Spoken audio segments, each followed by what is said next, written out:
Ivy and Gecko acknowledges the traditional owners of country throughout Australia, and we pay our respects to elders past, present and future.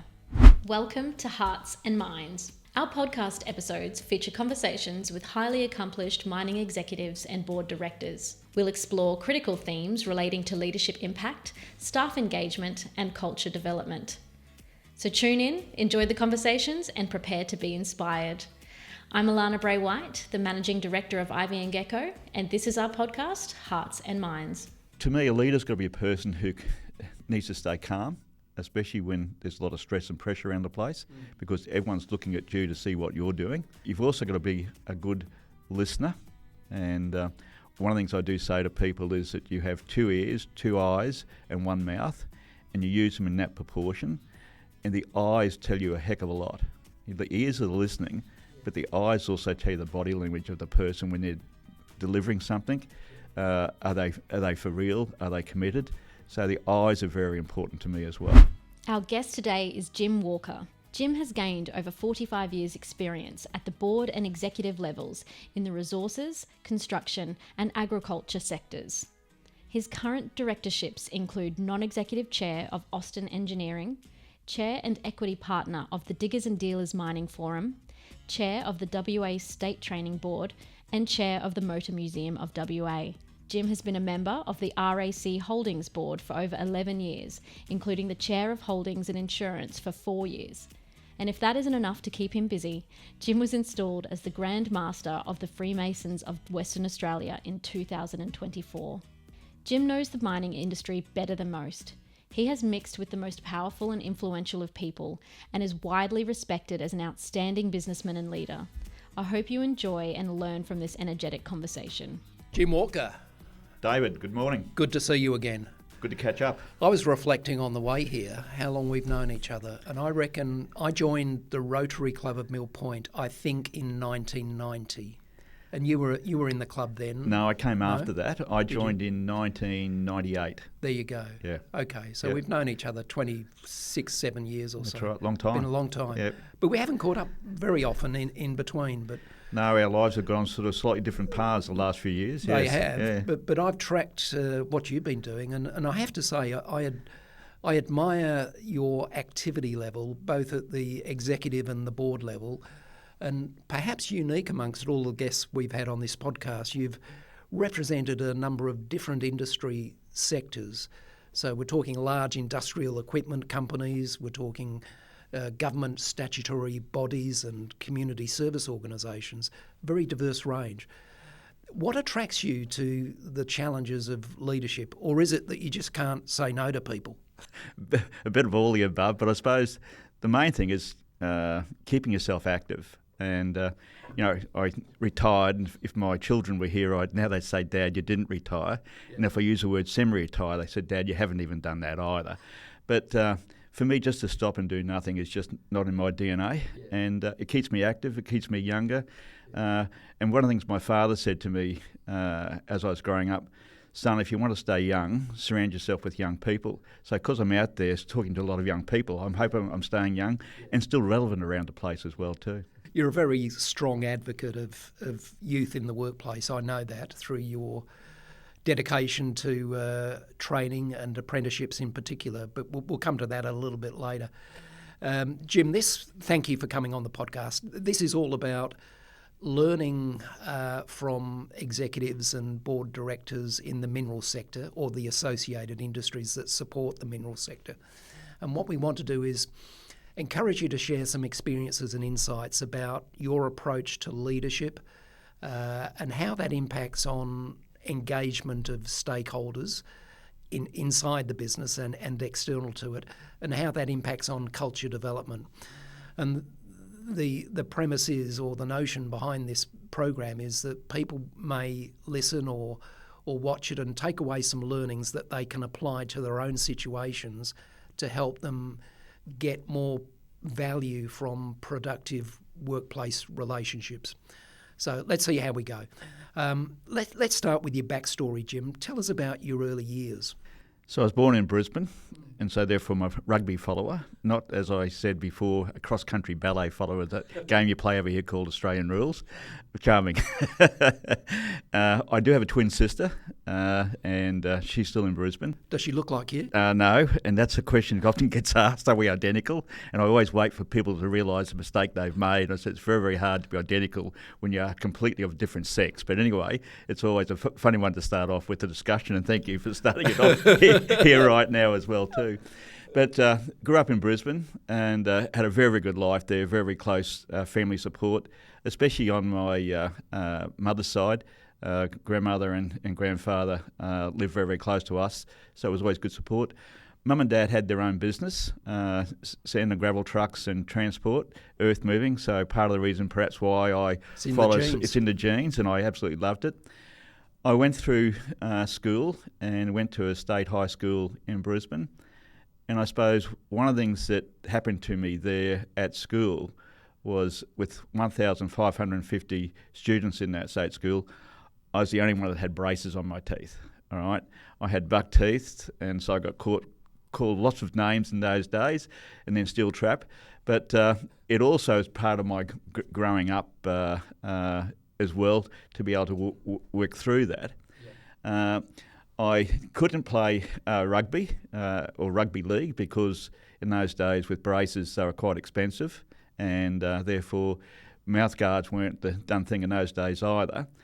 So I ended up playing in a band, and the first thing I tried to do was play the bugle, all right, which was a forerunner to playing the cornet. But I soon realised that buck teeth and braces didn't fit very well into the mouthpiece. And I also realised too that I was tone deaf, so I converted to drums and I played drums, and then I ended up being the drum major of the band at 15 years of age. And I'm still doing that today. Matter of fact, on Anzac Day I marched and was drum major of Canning City Brass Band, and we marched and I thoroughly enjoy that. I then went from there to go to university. I thought, but that didn't work out. So my main passion I really wanted to be an apprentice heavy equipment diesel mechanic, and that's what I did. But Brisbane was a great place to grow up in those days. It was like a little country town. When did you move to WA? Pardon me, moved over here in 1984 for 3 years, and we're still here.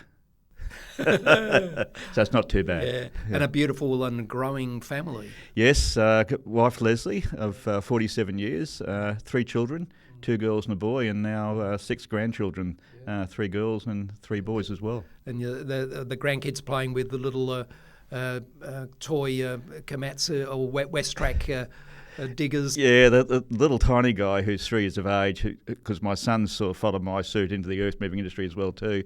So a 3-year-old grandson, for example, when he went off to daycare, gave the carers there a lecture in, that's not a tractor, that's a bulldozer, that's a wheel loader, and that's an excavator. So the poor kid's got no hope. So a diesel fitter. Was there a point in your early years where that became a tipping point, where you suddenly realised you were destined to follow a certain route as a career? I suppose when I started my apprenticeship, I was lucky enough in my final year to be go through as the number 1 apprentice of the year in my industry. So that gave me a bit of a head start into Hastings Deering, the Caterpillar dealer in Queensland, who were very much into management and those sides of things. So in my 4th year of apprenticeship, I was actually on a supervisor's course even then. So that started me at a pretty early stage in my career. I realised after that I enjoyed the management side of it. I enjoyed the technical side of it as well too. And then I went in as a service training instructor, and then I went up to Papua New Guinea as a service training instructor in 1975, and then 12 months later I took over as a service manager in Papua New Guinea. And then I realised I was on a path of management. Did I ever expect to think that I'd be CEO of Westrack? No, I didn't. But I was on that. I definitely enjoyed the management path. And I think some of my early experiences at home with mum and dad running a business gave me some of the basics of how to treat people, how to treat customers, and the customer's always right, and what can you do to make sure that you help them, assist them, rather than sort of saying, oh, they're a pain in the neck, and they're not. You've got to realise that the customer's the most important person in the business. Yeah, correct. It's all about relationships, isn't it? Cultivating trust-based relationships. When you're not working, and crikey, you're very busy with your various directorships, Jim. When you're not working, how do you relax? Well, I can't get away from being a mechanic, can I? So I'm a collector of old cars, and at the moment I have 20 at the moment. I'm down from 27, so I've sold a few off just recently. So lots of cases I buy them as old wrecks or bombs and completely strip them and redo them up. Wow. And the only thing that we don't do is, because I've got a mate that works with me, the only thing we don't do is the upholstery and any timber work inside the vehicle. But all the mechanical work, I've even got a paint shop inside my workshop in Bentley as well too. Yeah. And so that's a hobby, that's my relief valve. And it was when I was CEO of WestTrack as well. Yeah. I go there Saturdays and we have at 10 o'clock, everyone's always welcome for a cup of tea and a coffee. I normally have a few pies and cakes and that sort of stuff so everyone comes around. But it's been great for me to have a good relationship with my son as well. He grew up in there, now having the same relationship with my two grandsons. I had my 18-year-old and 16-year-old grandson there on the weekend, so it's just fantastic way. Nice. Yeah. Do you have a favourite car, or is that like choosing between your kids? There are two favourite cars, actually three favourite cars. I suppose one is the 1953 Bentley, which is the first of the automatics in the Bentley and Rolls-Royce. Then the other one is the 1965 Humber, Humber, not Hummer, Super Snipe, which is an English car. That was the first car we completely stripped down to the last nut and bolt and rebuilt. And then the other one then, which I haven't done much to, I bought, is a Sunbeam Tiger, which is like an MGB, but it has a V8 Ford engine in it. So they're the three favourite cars, yeah. I take it you might not be a fan of electric vehicles? I've had an electric car. I had one for 2 years. Listen, thoroughly enjoyed it. I've only just sold it. And around town, it is the best car to drive by a country mile. But in WA, it's very difficult because those distances you haven't got there. But all vehicles have an application as we go through, and we won't get into a long discussion about it because we'll be here for the whole day. Yeah. But electric's got its way, hybrid's got its way, and the internal combustion engine still has a way to go as well too. So, yeah. Let's talk about leadership, Jim. It's a term that's used an awful lot and probably misunderstood. But what's your definition of leadership, and what are the qualities that make for an excellent leader? To me, a leader's got to be a person who needs to stay calm, especially when there's a lot of stress and pressure around the place, because everyone's looking at you to see what you're doing. You've also got to be a good listener, and one of the things I do say to people is that you have 2 ears, 2 eyes, and 1 mouth, and you use them in that proportion, and the eyes tell you a heck of a lot. The ears are listening, but the eyes also tell you the body language of the person when they're delivering something. Are they for real? Are they committed? So the eyes are very important to me as well. And then making a decision. And you'll never ever get 100% of the facts when you make a decision, but you've got to make a decision with what you've got, and you go with it. You might have to tweak it on the way, and sometimes you might even have to do 180 degrees. But if you do have to do 180 degrees, do it early and front up. Also lead by example, because everyone's looking at you to see what you do. Even small things, for example, WestTrack, when I was walking around the workshop, if I saw paper on the floor, I picked it up and I put it in the rubbish bin. If the CEO can do that, so can everyone else. All right. The other thing is talking to people and making them feel comfortable. Walking around WestTrack, and I had a thing called MBWA, management by walking or wandering about. I didn't like sitting in the office too long. The workshop was always nice to go around, have, once again, a bit of a relief valve as well too. But talking to them and also getting some feedback back from them. You don't always get told as a leader the things that aren't nice around the place. But if you talk to people on the shop floor, or whatever it may be, they're informal leaders there, you get information that way as well too. Yeah, very good point. You've highlighted a number of qualities there that are all important, and I think listening's got to be right up there. I think it was Stephen Covey in his book, The 7 Habits of Effective Leadership. He said one of them is seek first to understand and then to be understood. And it seems to me, Jim, dealing a lot with leaders within the mineral sector, that a lot of people are not particularly good listeners. They seem to prepare for what their next statement will be before they fully understand the other person's point of view. it's an art that's hard to become very skilled in. What advice would you give to people on how they can become more effective listeners? I suppose the main thing from my point of view is first off, your mind's got to be there. So if you're there, be there. Don't be distracted by other things. The other thing is I try to do is when people are talking, all right, is before I speak, I take a nice big deep breath before I answer back. Also gives you time to think about your answer as well too, all right? The other thing about listening, and not listening, at first I don't think I was very good at it. I think I've been through the road of hard knocks as well, and perhaps because I haven't listened, made some wrong decisions or choices going through. The other thing is treating people who you're listening to as if they have the same knowledge because they're out there, if not even more knowledge than what you've got because they're out there. You don't have all the knowledge. And that's the other thing as a leader too. You can't be across all the operations. You can't be doing everything. You've got to let people get on and do things.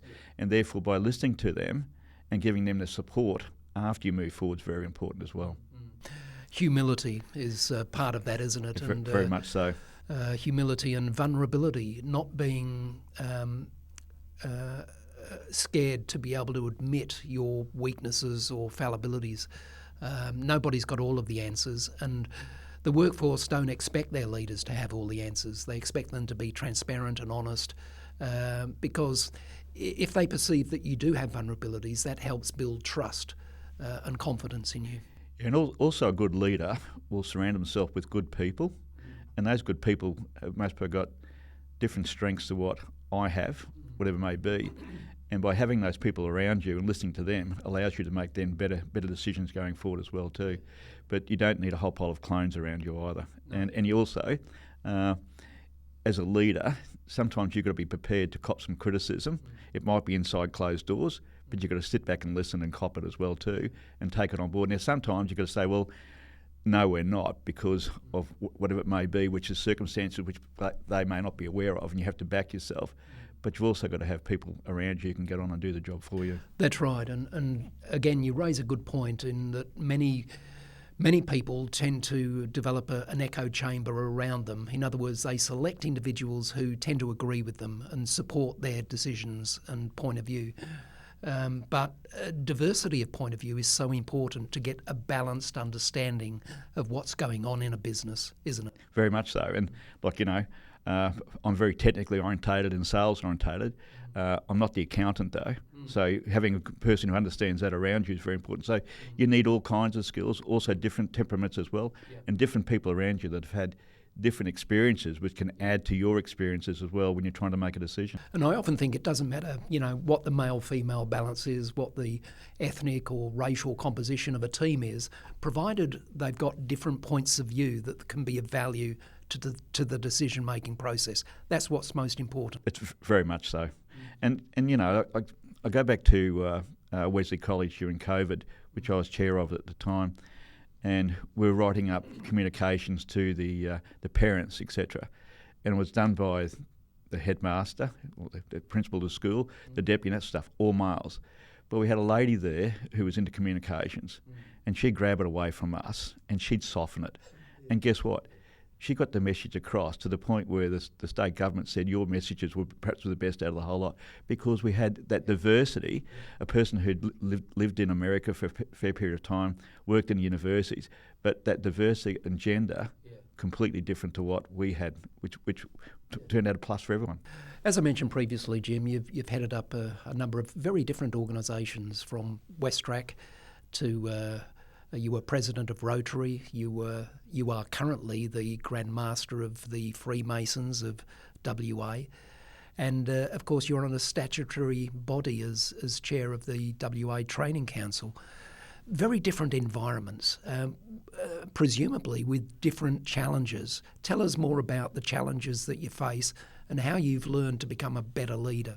David, the challenges haven't changed very much, and I was thinking about it before I came in here, and I can remember we held a service managers conference up in Bougainville, Papua New Guinea, where I was based at the time, for the Australasian service managers of all the cat dealers. and politically incorrect, but one of the things was on the agenda was manpower. You couldn't call it manpower today. Yeah. But it's, at the end of the day, that's people, all right?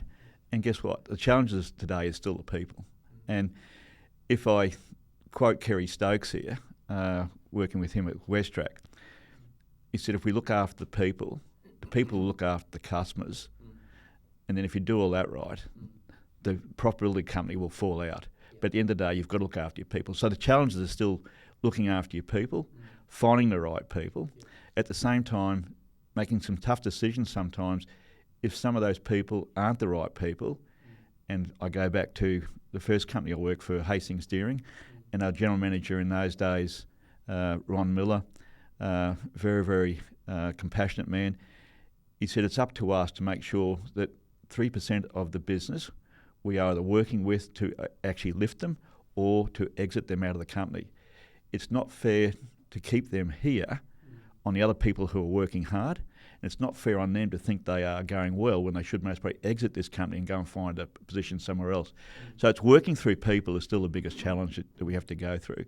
And that hasn't changed in, and that Service Managers Conference in Bougainville was 1979. So it hasn't changed. Yeah.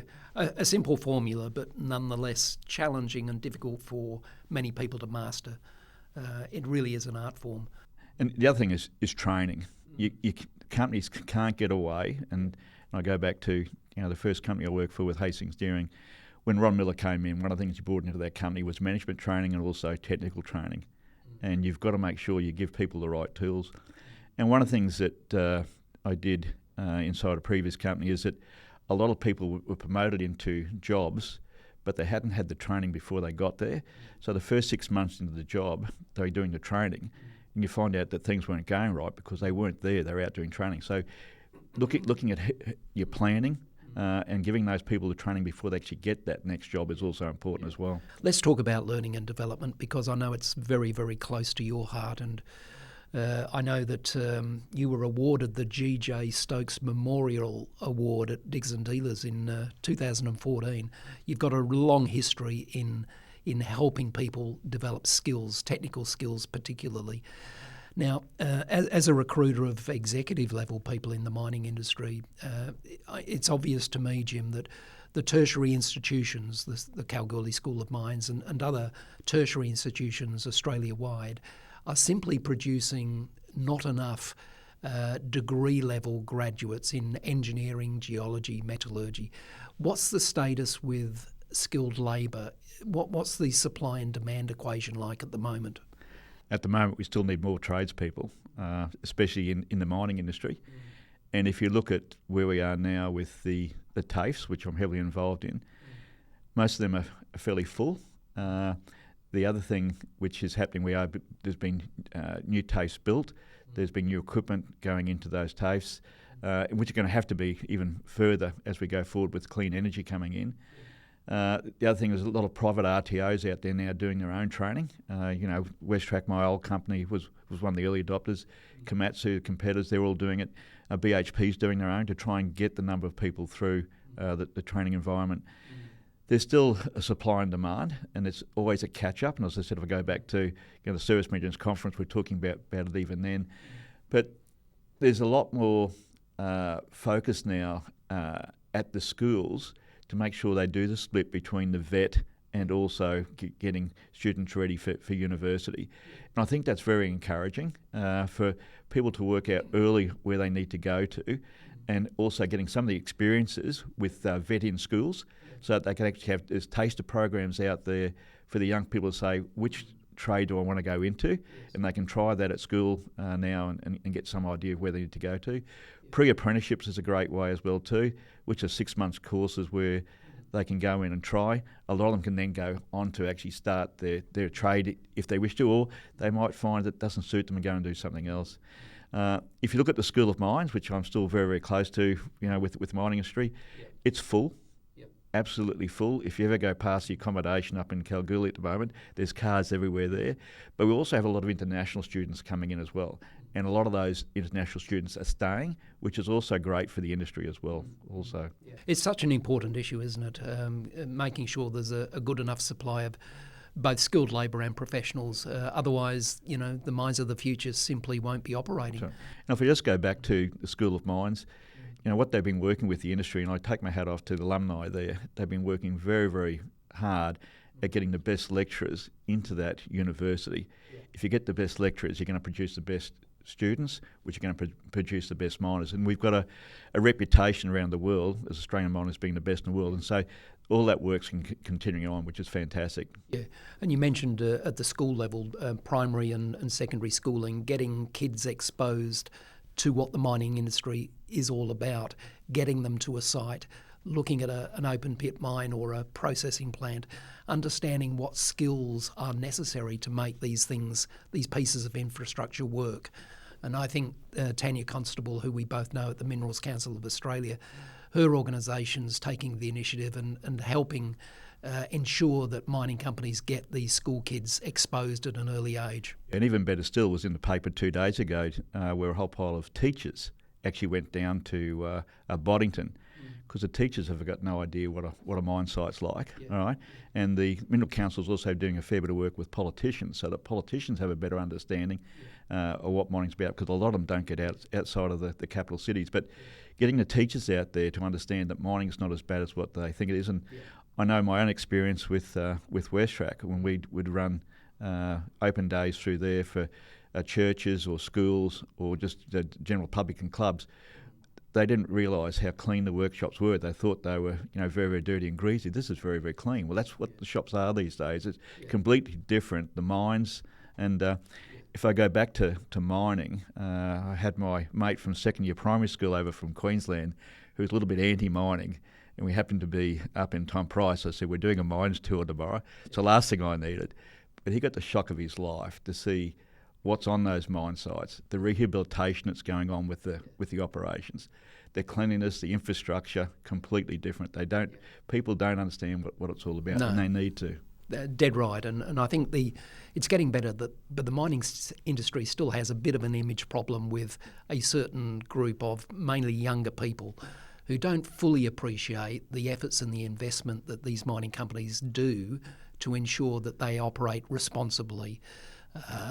So I think we've still got a lot of work to do in that area. And when we get there, David, we'll still have to do more. That's right. Yeah. Let's turn our attention, Jim, to culture development. Do you think there is an ideal end state of what a culture looks like and is within a business? I don't know if there's an end state, because I think in one of my discussions with one of my previous managers, he says you always keep moving the line in the sand. And I think you have to. If you want to keep improving and keep ahead and want to have the best people there and give the best service, you've got to keep moving it. But at the end of the day, culture to me is around values, all right?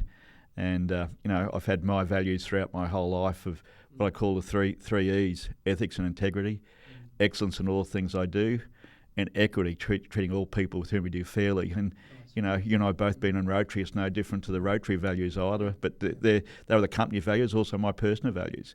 And I think if you follow those 3 E's, you'll then have a culture which comes through.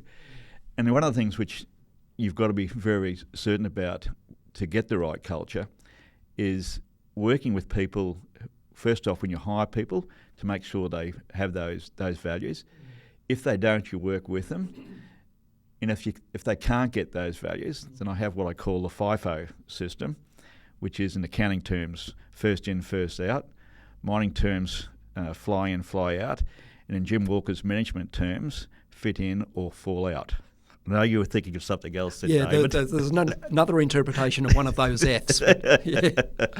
But I mean that sincerely, and I go back to when I first spoke about a general manager from Hastings Steering, that 3%.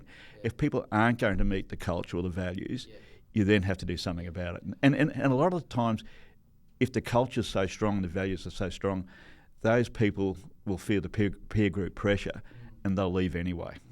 And now we take a short break to acknowledge our sponsors. This episode is brought to you by Halo Civil Engineering. Halo is a multidiscipline civil contractor that specialises in the delivery of complex civil projects across defence, infrastructure, energy and resources. a West Australian company committed to delivering dynamic solutions with a focus on zero harm, while having a positive impact on their industry, clients, and the people they serve. For more information, search for Halo Civil Engineering on socials or visit halocivil.com. Is your business ready to amplify its voice? At Podwave Studios, we offer professional video podcast production services that help you connect with clients, build your brand, and grow your audience. From corporate messaging to thought leadership, we've got you covered. Book your session at podwavestudios.au today. As the only executive search and leadership consulting firm to be admitted membership of the Minerals Council of Australia, Ivy & Gecko is uniquely resourced to advocate for the interests of our exploration, project development and mining clients. Jim, how do you hire for values? How do you assess whether someone is going to fit in and will embrace the values that you've worked hard to instill in your business? It was an interesting question. I had the question asked of me many, many years ago when we had a function for a whole pile of farmers.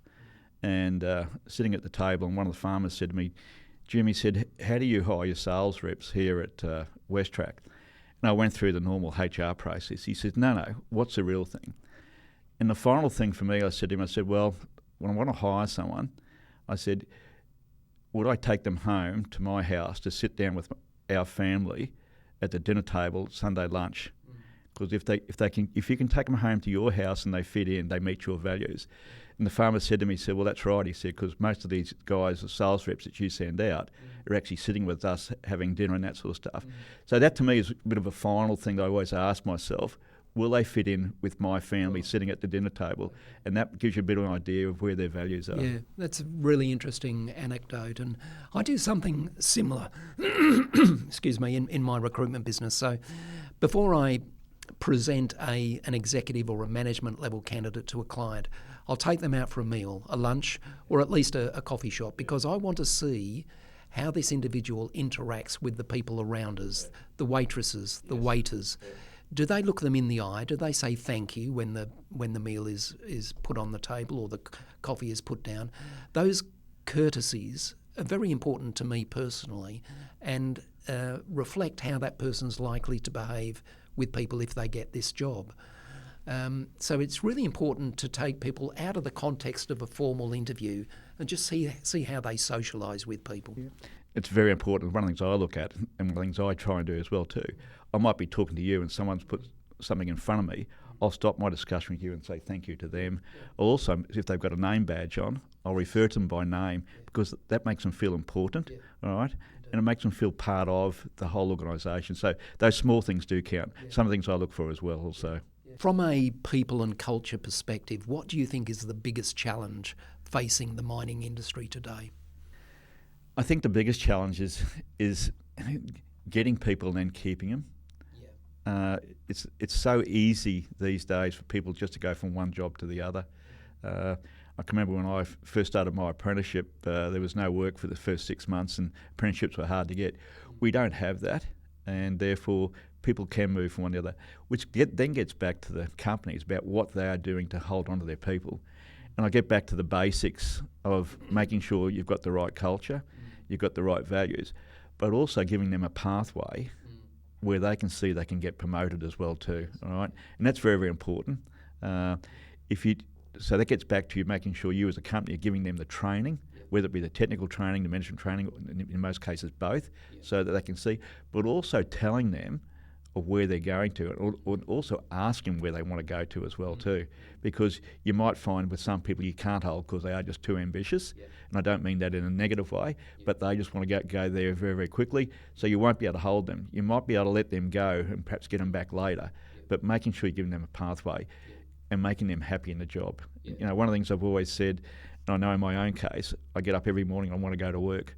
And I've said to young people, if you get up in the morning and you don't want to go to work, you better find out what you're doing is not right, or you better start looking for another job. Very important. I often think in my line of business, Jim, that companies, clients place perhaps too much importance on the short-term and the long-term incentives of structuring a remuneration package as a means to retaining someone.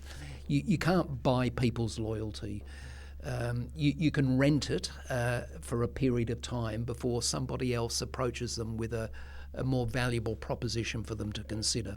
And a value proposition is fundamentally about the culture of your business. It's about, as you say, empowering people, providing them with opportunities to further develop their skills and their knowledge base, because most people want to progress.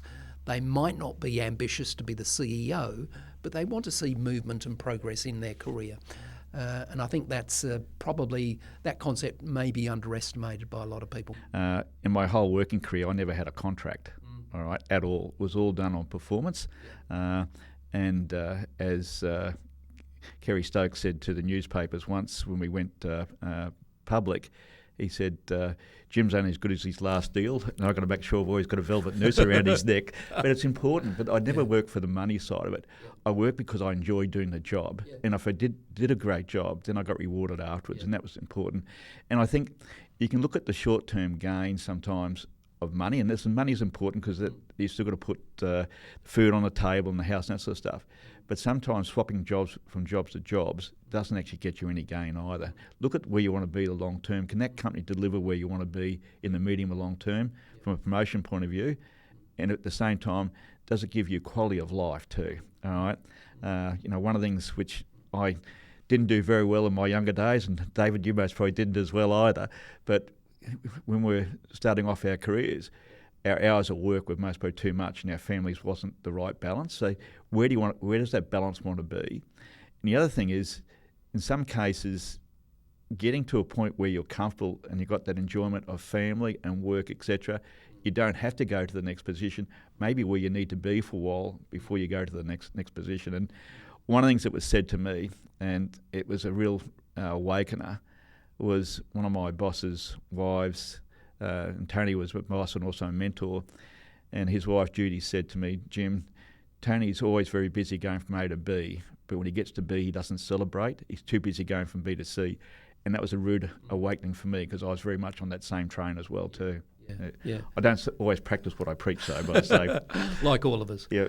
Let's have a bit of fun. I've got a word association game for you, Jim. I'd like you to give me a 1 or 2 word response to the following. President Xi Jinping. Interesting. Singer-songwriter Bob Dylan. Great singer, Mr. Tambourine. Man, I still love his music, and I've got a great eclectic collection of songs on my iPhone, and he's one of them as well. Have you seen him live? No, I haven't. I did about 7 or 8 years ago here in Perth, and throughout the whole concert you could never see his face. He had this ridiculous cowboy hat on, which probably purposefully disguised him from the audience. Yeah. And I couldn't understand many of the words, but I enjoyed the rhythm. Rotary International. Great organisation, and started off with great values and keeps going forward. Here's an interesting one. The likelihood of Australia becoming a republic this century. I think it will. I do too. Nuclear power generation in Australia. Have to look at it. The likelihood of the Fremantle Dockers ever winning an AFL premiership. Well, I hope they do, and I'm sure they will. A century's along, 75 years, surely they've got to do it. Rapid fire question time. When you think about people who've shown great leadership in business or sport or the creative arts, who do you most admire? My old boss, Kerry Stokes. Like, he started off as an orphan and dyslexic, made his way, did it very, very well, and a great person to work for, and still look up to him for what he's even doing now at the age he is. Do you catch up with him very often these days? Not very often, but we do catch up, and it's always nice when we do. It's always in his office, quite relaxed and not interrupted, so this discussion is very, very broad and varied. Yeah. What's a non-fiction book that you found very valuable as you've navigated your career and developed your leadership skills? Interesting one, but it's The Art of War for Business. And the Art of War, which is one, but The Art of War for Business is a really good one, and it's one that I followed through quite interesting as you go through. Now, this is the one authored by a Chinese military leader many centuries ago. Yeah. Tanya Constable said the same book. Yeah, is that right? Yeah. I read it back in the early 90s, and did a lot of my marketing work with WestTrac because we're the leader, but how do you stay the leader? It was very important. All right. Also teaches things about your own life, and that is, from a management point of view, you can't fight too many fronts at once. And Hitler learnt that. You can only fight one battle at a time. Always stay on the high ground. All right. Which is also management. Don't get down on the low ground. All those things in the book, which were very, very helpful for me. Yeah. And I've recommended to a lot of other young people who've enjoyed it as well too. I read it very recently and found it interesting and very. It's important to reflect on. It's a simple book. It's not a long book. No. You can read it in an hour. But there are principles of truth there that you need to reflect on and customise to your own situation. Exactly. They remain relevant all these centuries later. Yeah. What's an unpopular opinion that you hold? Ask for forgiveness, not permission. And I say that because sometimes if you ask permission, you're not going to get it, and sometimes you just have to go and get on with it, and because it's going to work, and therefore you ask forgiveness, but you'll get the permission afterwards anyway. But back yourself. Will you share a daily habit or a routine from your toolkit that you think may be of value to other people? The main thing for me from a toolkit point of view is that at the end of the day, when I'm coming home, is switching off. All right, and especially when I was a CEO of WestTrac, I'd make sure I'd switch off. I absolutely enjoy music, and I'd have music on so I could relax. When I walked through the door, I was relaxed and I was focused on the home front when I walked through the door. Yeah. Good advice. Jim Walker, it's been nice to catch up with you. We don't catch up often enough. Thanks for being our guest on Hearts and Minds today. Thank you, David, for having me along here. It's been a pleasure. You're Look forward welcome. to catching up, and we should catch up more often for that coffee. Indeed. And thanks to the production crew at Podwave Studios for making this episode happen. See you next time. Cheers. Thanks for tuning in to Hearts and Minds. If you enjoyed this episode, please take a moment to leave us a rating or share it with a friend. And don't forget to follow us and connect on social media for updates on all of our upcoming guests. I'm Alana Bray-White, and I look forward to you joining us for our next episode.